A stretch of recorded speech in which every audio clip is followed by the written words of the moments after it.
Magandang oras sa lahat ng ating mga kababayan. May pinaka-latest update tayo sa magiging lagay ng ating panahon ngayong araw at sa susunod na 24 oras.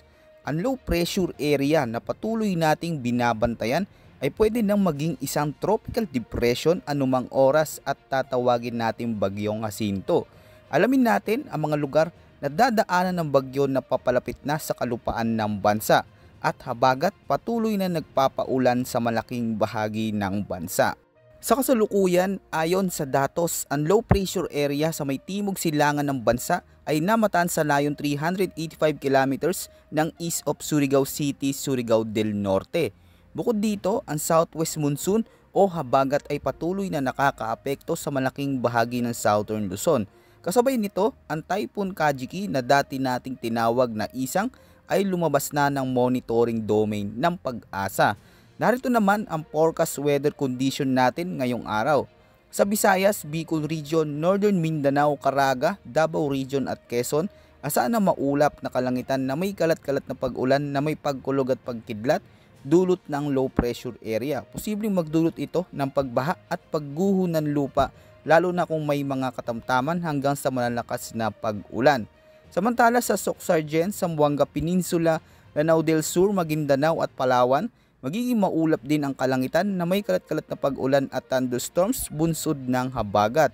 May panganib rin ito ng flash floods o landslides lalo na kung may mga umiiral na severe thunderstorms.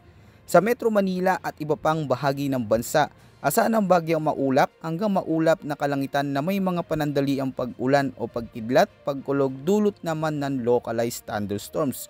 Mag-ingat dahil may banta ng flash floods o landslides tuwing may malalakas na thunderstorms. Bagamat mas banayad ang kondisyon ng panahon kumpara sa mga lugar na apektado ng LPA at habagat, hindi pa rin ito dapat ipagsawalang bahala. May posibilidad pa rin ito ng flash floods at landslides kapag bumuhos ang malalakas na ulan.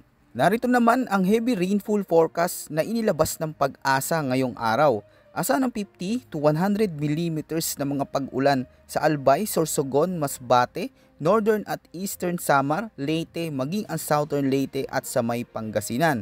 Bukas, August 26, uulanin naman ng 50 hanggang 100 millimeters na buhos ng ulan sa Occidental Mindoro, Rizal, Camarines Sur, Quezon Province, Catanduanes, Albay, Sorsogon, Masbate, Northern Samar, Antique at sa may Palawan. Mula naman sa mga international weather agencies gaya ng GFS, halos dikit na sa silangan ng Eastern Visayas ang binabantayang potensyal na bagyo na tatawagin nating Jacinto. Inaasahang lalakas ito at magiging ganap na bagyo sa mga susunod na oras. Sa kasalukuyang track, ipinapakita ng mga modelo na kikilos ito pahilagang kanluran, tatawirin ang Bicol Region at Calabarzon sa darating na Martes o Miyerkules. Pagkatapos nito, posibleng hahagipin rin nito ang Northern Luzon o Central Luzon. Gayunman, nananatiling bukas ang posibilidad ng mga pagbabago sa galaw nito sa mga susunod na araw kaya't patuloy natin itong babantayan. Samantala, dulot ng ng sama ng panahon, apektado ng mga pag-ulan ngayon ang bahagi ng Quezon Province, Bicol Region, Visayas, Caraga, Davao Region at Northern Mindanao. Kaya ito ang rason kung bakit malaga ang patuloy na pag-antabay sa mga susunod na update natin. Tulad ng nakaraang forecast natin, marami pa ang pwedeng magbago sa lakas at direksyon nito lalo na kung magiging mabilis ang paglakas nito. Kaya't mahalaga ang patuloy na pag-monitor sa mga susunod na weather forecast natin dito sa ating channel. Yan muna ang ating pinaka-latest weather update at ulat panahon. Ito po ang inyong weather forecast ng bansa. Maraming salamat po at maging alerto sa lahat ng oras lalo na ngayong tag-ulan.